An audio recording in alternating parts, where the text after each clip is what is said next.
लेकिन इसमें न्यूमेरिकल बहुत सारे हैं। आर्मियस कोलिजन थ्योरी, इस चैप्टर के बाद एक बार रिवीजन करेंगे दोनों चैप्टर का, तो जिसका जो छूटा रहेगा वो अपना कंप्लीट कर सकते हैं, ठीक है। लेकिन वो रिवीजन सिर्फ 2 दिन का रहेगा, मंडे और ट्यूसडे। पूरे टॉपिक्स 2 दिन में कवर करेंगे, न्यूमेरिकल्स को छोड़। अब बनाना तुम्हारी जिम्मेदारी है, तुम बना नहीं रहे तो मैं क्या करूँगा। आर्मियस कोलिजन थ्योरी को सबसे पहले दिया था स्वांते आर्मियस नेम्ड साइंटिस्ट।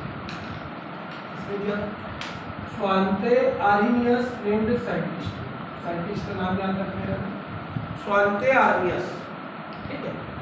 उन्होंने ये थ्योरी क्यों दिया? ये थ्योरी दिया किसी भी रिएक्शन के कंप्लीशन प्रोसेस को समझाने के लिए। किसको समझाने के लिए? किसी भी रिएक्शन के कंप्लीशन प्रोसेस को एक्सप्लेन करने के लिए थ्योरी प्रोपाउंड किया गया, बनाया गया कि कोई सा भी रिएक्टेंट जब रिएक्ट करके प्रोडक्ट बनाता है तो वो रिएक्टेंट कैसे रिएक्ट करता है, क्या क्या स्टेप हो सकते हैं, उस चीज को समझाने के लिए थ्योरी दिया गया। किसके थ्योरी दिया गया? स्वांते आर्मियस। उन्होंने बोला कि जो रिएक्टेंट होता है उस रिएक्टेंट को एक और वर्ड के नाम से जाना जाता है सबस्ट्रेट। क्या नाम से जाना जाता है? पहले भी बता चुका हूं, सबस्ट्रेट, SUBSTRAT, सबस्ट्रेट, ठीक है। ऐसा चीज जिसका हम रिएक्शन करवा सकते हैं वो क्या कहलाता है? रिएक्टेंट या फिर सबस्ट्रेट। इस रिएक्टेंट को किसी दूसरे रिएक्टेंट के साथ क्या करवाया जाता है? रिएक्ट करवाया जाता है। एक रिएक्टेंट को किसी दूसरे रिएक्टेंट के साथ रिएक्ट करवाया जाता है तो हमारा बनता है एक्टिवेटेड कॉम्प्लेक्स। क्या बनता है? Activated complex. एक्टिवेटेड कॉम्प्लेक्स मतलब ये जो रिएक्टेंट है उसके मॉलिक्यूल्स, जैसे ए है, एक को रिएक्टेंट, अब ए है, बहुत सारे ए आपस में जुड़े हो, वैसे दूसरा रिएक्टेंट क्या है? बी है, वैसे दूसरा रिएक्टेंट क्या है? बी है, वैसे दूसरा रिएक्टेंट क्या है? बी है, बहुत सारे बी आपस में जुड़े हुए हैं। तो पहले ए और बी आपस में रिएक्ट नहीं करेंगे, पहले ए के बीच का बॉन्ड टूट जाएगा, बी के बीच का बॉन्ड टूट जाएगा, पहले तो उसको तोड़ना पड़ेगा, तब तो वो आवारा घूमेगा, तो जाके दूसरे के साथ रिएक्ट करेगा, ठीक है। नेस्केंट होगा फिर। तो एक्टिवेशन एनर्जी जैसे दिया जाता है तो ए ब्रेक हो जाता है। क्या हो जाता है? ए ब्रेक हो जाता है, बी ब्रेक हो जाता है। मतलब वो जो बॉन्ड था वो ब्रेक हो गया। अब बॉन्ड होने के बाद जैसे ही इनको एक्टिवेशन एनर्जी प्रोवाइड की जाती है तो ए और बी आपस में रिएक्ट करके क्या बना लेते हैं? क्या बना लेते हैं? प्रोडक्ट। क्या बना लेते हैं? क्लियर है? ये बताया था किसने? स्वांते आर्मियस ने। और इस थ्योरी को कौन सी थ्योरी बोली जाती है? आर्मियस कोलिजन थ्योरी। अब कोलिजन क्यों बोल रहे हैं? क्योंकि ए और बी टकराएगा तभी रिएक्शन होगी, बिना टकराए तो वो फॉर्म नहीं कर सकता। तो ए और बी दो रिएक्टेंट है, दोनों के बीच में क्या होता है? कोलिजन होता है, और उसी कोलिजन होने से क्या बनता है? हमारा प्रोडक्ट बनता है। तो यह हमारा क्या था? रिएक्टेंट। ये हमारा हुआ एक्टिवेटेड कॉम्प्लेक्स। जैसे इसको मिली एक्टिवेशन एनर्जी, तो एक्टिवेशन एनर्जी मिलने के कारण ये किसमें कन्वर्ट हो गया? हमारा प्रोडक्ट। क्लियर हो गया? प्रोडक्ट एक को भी बन सकता है और एक को से ज्यादा भी बन सकता है, 2 प्रोडक्ट भी बन सकते हैं, मोर देन 2 प्रोडक्ट्स भी बन सकते हैं। क्लियर है? यहाँ पर ये कंप्लीट होल रिएक्शन है जिसको हमको आर्मियस कोलिजन थ्योरी में पढ़ना है। ये उसका था समरी। कोलिजन थ्योरी नहीं है ये, समरी है कि कोई सा भी रिएक्टेंट सबसे पहले क्या बनाएगा? एक्टिवेटेड कॉम्प्लेक्स बनेगा। जो रिएक्टेंट है वो कॉम्प्लेक्स में कन्वर्ट होगा, उसके जो सिंगल बॉन्ड होते हैं आपस में, जो बॉन्ड होते हैं वो सब ब्रेक हो गए, और ब्रेक होने के बाद जैसे ही उसको एक्टिवेशन एनर्जी मिलेगी तो आपस में कोलाइड करके क्या बना देंगे? हम लोग। ये है कोलिजन थ्योरी। इस कोलिजन थ्योरी में हमको 3 चीजें पढ़नी है। Threshold energy, threshold energy, energy barrier, energy barrier, activation energy, activation, ये तीन चीजों के बारे में पढ़ना है। ये अलग से पेपर में भी आ जाता है कि तीनों को डिफाइन करो, 1 नंबर, 2 नंबर, 3 नंबर। इस चैप्टर से एक तो क्वेश्चन आना है 3 नंबर का, चाहे न्यूमेरिकल है, चाहे डिफरेंस बिटवीन है, चाहे तुम्हारा थ्योरी है, जो आना है, डेरिवेशन आना है, तीनों सेट में सेम आना है। तो ये तीनों 1-1 नंबर का दे सकता है क्वेश्चन, ठीक है। तो सबसे पहले हम लोग हेडिंग डाल चुके हैं आर्नियस पोजीशन थ्योरी। किसने दिया था? स्वामित्व आर्नियस ने दिया था। क्यों दिया था? किसी भी रिएक्शन के कंप्लीशन को एक्सप्लेन करो। अब थ्योरी को थोड़ा सा लिखो। According to this theory, according to this theory,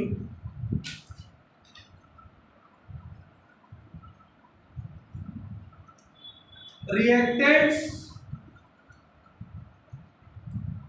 collide with each other, COLLIDE, reactants collide with each other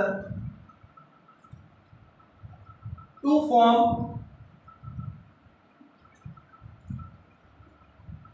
intermediate,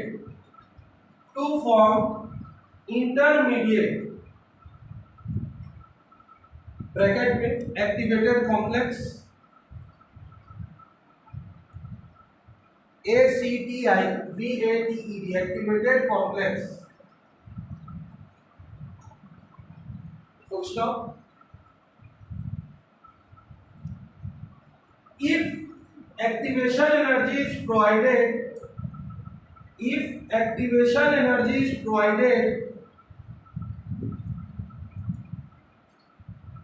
to activated complex, if activation energy is provided to activated complex, then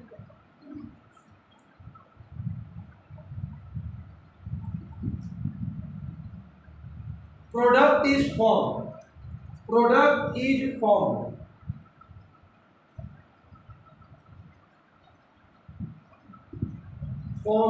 ED, full stop. इस drawing को draw कर लो, ये वाला जो लिखवाया हो वही theory जो लिखे हो वो उसका ये है, वो चार्ट है।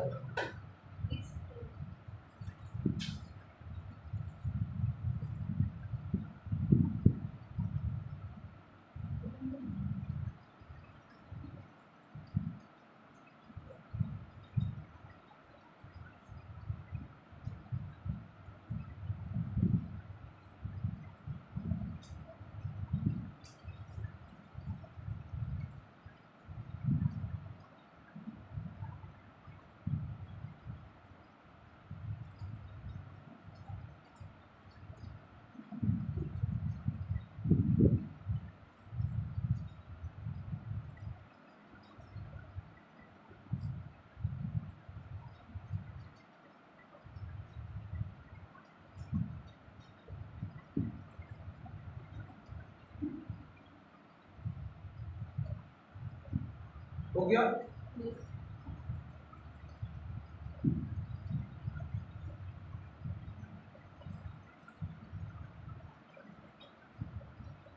Paragraph change. Activated complex is equal to, activated complex is equal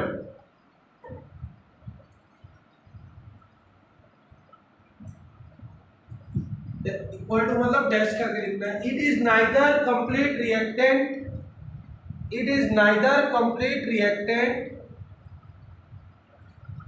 nor complete product, it is neither complete reactant nor complete product,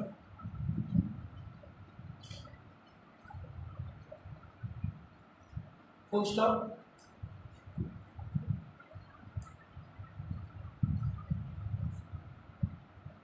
next देखो थ्रेशोल्ड एनर्जी, वैसे ही नीचे नीचे करके लिखते जाओ। थ्रेशोल्ड एनर्जी, ये सब कोलिजन थ्योरी का पार्ट है। Threshold energy, threshold energy, the energy required to form activated complex, the energy required to form activated complex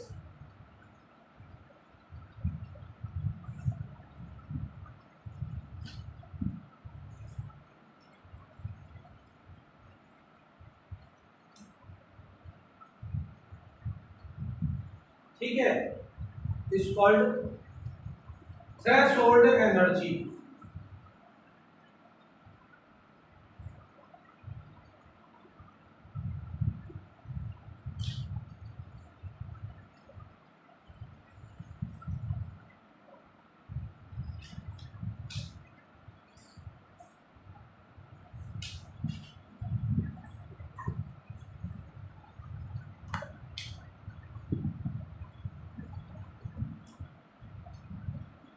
हो गया?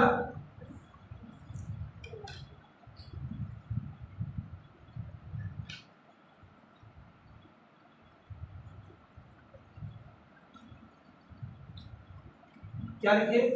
थ्रेशोल्ड एनर्जी क्लियर हुआ? एक ऐसी एनर्जी जो रिएक्टेंट को क्या बनाने में काम आती है?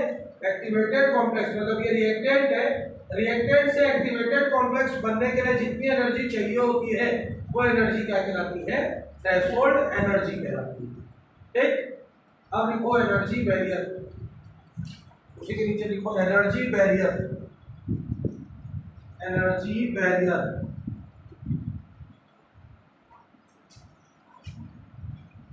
लिखो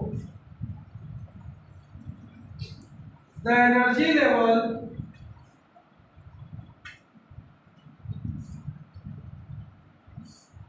in which activated complex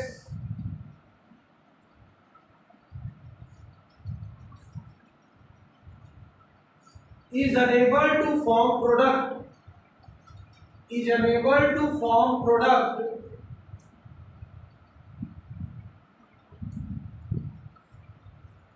is called energy barrier, is called energy barrier।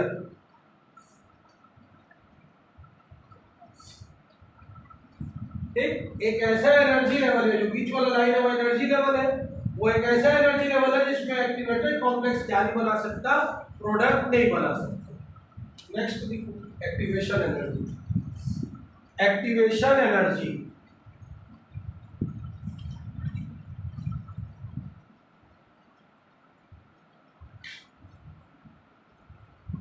the amount of energy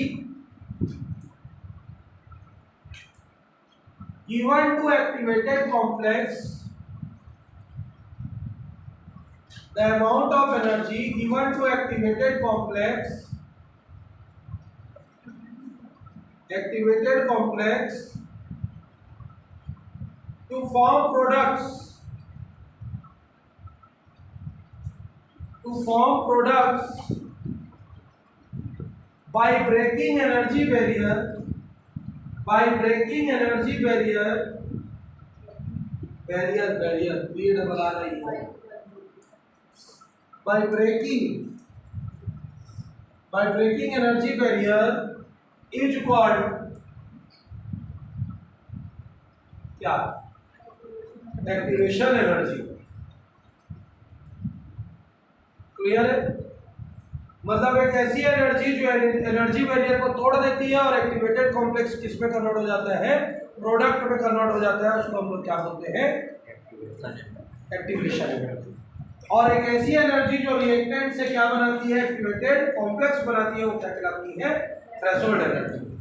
activated complex एक ऐसा कंपाउंड है जो ना तो कंप्लीट रिएक्टेंट होता है और ना ही कंप्लीट प्रोडक्ट रहता है, मतलब इंटरमीडिएट। और एनर्जी बैरियर एक ऐसा स्थान होता है जहां पर कोई सा भी एक्टिवेटेड कॉम्प्लेक्स ना तो रिएक्टेंट बन सकता और ना ही क्या बन सकता?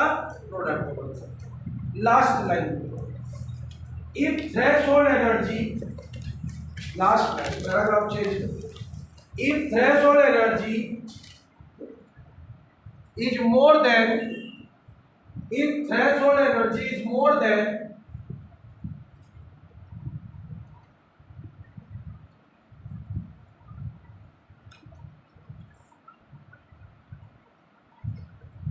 activation energy, is more than activation energy, then reactant forms product directly, then reactant forms product directly,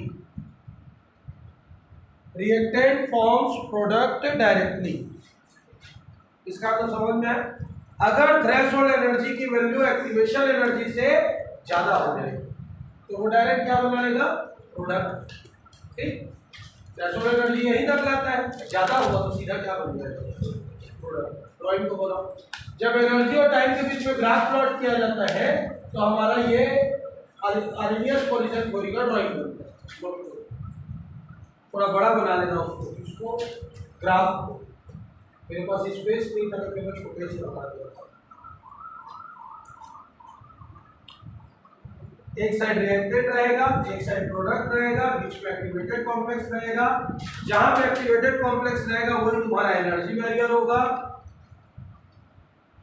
reactant को अलग अलग लिखना, प्रोडक्ट को कंबाइन करके लिखना और एक्टिवेटेड कॉम्प्लेक्स को डॉटेड लाइन से डिनोट करना। ये और भी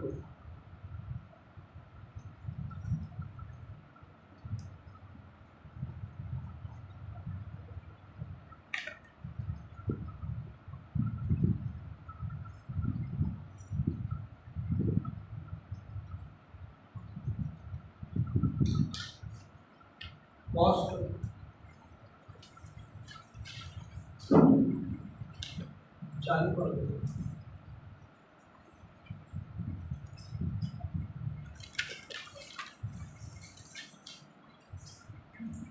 अब आर्रहीनियस कोलिजन थ्योरी के बाद आर्रहीनियस ने साइंटिस्ट ने अपनी कोलिजन थ्योरी को एक्सप्लेन करने के लिए इक्वेशन दिया।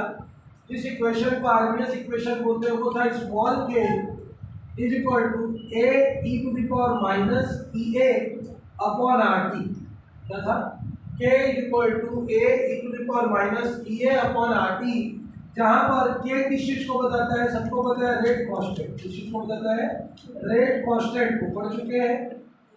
ए तुम्हारा है आर्रहीनियस कांस्टेंट, ये क्या है, आर्रहीनियस कांस्टेंट, जो जनरली किसको बताता है, एटॉमिक नंबर। इसको बताएगा एटॉमिक नंबर को, याद रख लेना ना। जो आर्रहीनियस कांस्टेंट है वो किसके बारे में जानकारी देगा, जो एटम अपन यूज कर रहे हैं उस एटम का एटॉमिक नंबर कितना है। ठीक है, इसको अपन जेड भी बोल सकते हैं। दूसरा आ जाता है ई एक्सपोनेंट है, ई का कोई और वैल्यू नहीं है, एक्सपोनेंट होता है। ये तुम्हारा एक्टिवेशन एनर्जी है, ये तुम्हारा क्या है, एक्टिवेशन एनर्जी। आर तुम्हारा होता है गैस कांस्टेंट। क्या होता है, आर तुम्हारा गैस कांस्टेंट, और टी होता है तुम्हारा एब्सोल्यूट टेम्परेचर। ये क्या होता है, एब्सोल्यूट टेम्परेचर। तो इन सभी को कंबाइन करके उन्होंने एक इक्वेशन दिया और वो इक्वेशन क्या था, k is equal to A E to the power minus E A upon R T. ठीक है, इसको सिंप्लीफाई कैसे किया उन्होंने, टेकिंग लॉग बोथ साइड, दोनों साइड में उन्होंने क्या ले लिया, लॉग ले लिया। लॉग लिया तो कैसे लेंगे, log k is equal to log A E to the power minus E A upon क्या कर देंगे, आर टी। ठीक, अब ये कौन सा लॉग हो, नेचुरल लॉग हो। Log k is equal to log A अलग हो गया, लॉग ए क्या हो गया अलग, और फिर यहाँ पे मल्टीप्लाई साइन है तो क्या लग जाएगा, प्लस का डिवाइड देखें, लॉग 10 बेस पे 5/4 को कैसे बना रहे हैं, लॉग 10 बेस पे 5 माइनस लॉग 10 बेस पे डिवाइड था तो माइनस, मल्टीप्लाई है तो कौन सा साइन, प्लस है। तो ये हो जाएगा log E to the power minus E A upon R. ठीक, मैथ्स में बोला जाता है, क्या बोला जाता है, log and exponent both are complementary to each other, both are complementary to each other। complementary मतलब अपोजिट, दोनों एक दूसरे के कॉम्प्लीमेंट्री, तो दोनों को काट दिया जाता है। सीधा सीधा अगर दोनों एक साथ आ जाए लॉग ई रहे या ई टू द पावर लॉग रहे तो दोनों कैंसल आउट हो जाते हैं। क्या बोलते हैं? कैंसल आउट हो जाता है, दोनों कॉम्प्लीमेंट होते हैं, दोनों को काट काट के आंसर वन हो जाता है। तो जो पावर बचा है वो आंसर हो जाएगा। कैसे दिखेगा? लॉग ए प्लस माइनस माइनस ए अपॉन डाउट है यहाँ पर ये क्यों होता है, काहे होता है? जब मैथ्स में पढ़ते तो पढ़ते नहीं है, तो कितना याद रखो, दोनों कॉम्प्लीमेंट होते हैं, ठीक है, दोनों की वैल्यू नल हो जाती है। अब इसके बाद ये कौन सा लॉग है? आर्टिफिशियल बनाने के लिए कितने को मल्टीप्लाई करेंगे? 2.303, तो एक आ जाएगा लॉग 10 बेस पे के, इसमें भी होगा 2.303 लॉग 10 बेस पे ए माइनस ए अपॉन ये एक्स्ट्रा वैल्यू पूरे में इसका मल्टीप्लाई करो, पूरे में इसका क्या कर दिए? मल्टीप्लाई करो। पूरे में मल्टीप्लाई करोगे कैसे दिए? तो सॉरी डिवाइड कर रहे हैं 2.303 लॉग 10 बेस पे के अपॉन 2.303 2.303 लॉग 10 बेस पे ए अपॉन 2.303 माइनस ए अपॉन आर टी और कितने का मल्टीप्लाई 2.30 तो होगा क्या? ये और ये क्या बचा? लॉग 10 बेस पे के लॉग 10 बेस पे के माइनस ये अपॉन 2.303 आर। मैं बोलता तो तुम लोगों को समझ में नहीं आता, इसको यहाँ लिख देना, दोनों काट जाएगा, इसलिए मैंने डिवाइड करवा दिया। तो दो लाइन को लिख देता हूँ मैं, टेकिंग लॉग बोथ साइड्स, दोनों साइड में आप लोगों ने क्या लिया? लॉग लिया, तब ये लॉग आया। और यहाँ पे हमने क्या किया? डिवाइड 2.303 और दोनों साइड्स में कितने का डिवाइड कर दिया? 2.303। क्लियर? यहाँ पर इक्वेशन ले लो, ये इक्वेशन नंबर 1, ये इक्वेशन नंबर 2, ये इक्वेशन नंबर कितना हो गया? ठीक। अब consider equation having consider equation at two different temperature. कितने डिफरेंट टेम्परेचर पर रहते हैं? Two different temperature. एक इक्वेशन लेते हैं जिसमें दो अलग अलग टेम्परेचर में रहते हैं, क्या क्या रहते हैं? T1 and T2। तो रेट कांस्टेंट भी अलग अलग हो जाएगा। ये तो कांस्टेंट है, ये कांस्टेंट है, ये कांस्टेंट है, लेकिन बदलेगा क्या? तुम्हारा टेम्परेचर और के बदल जाएगा। देन रेट कांस्टेंट क्या क्या हो जाएगा? Rate constant K1 and K। इन दोनों वैल्यू को से इक्वेशन कैसा बनेगा? इक्वेशन में K1 को पुट करो, log 10 बेस पे K1 is equal to log 10 base पे A minus EA upon 2.303 RT1। Equation number कितना हो गया? 4। और एक क्या हो गया? एंड log 10 बेस पे K2 is equal to log 10 base पे A minus EA upon 2.303 RT2। Equation ठीक, मतलब हमारे पास ये इक्वेशन निकला है। इसमें हमने बोला एक इक्वेशन लेना है जिसमें दो अलग अलग टेम्परेचर है, एक 100 डिग्री है, एक 150 डिग्री है। तो K1 और K2 दो अलग अलग वैल्यू बनेगा।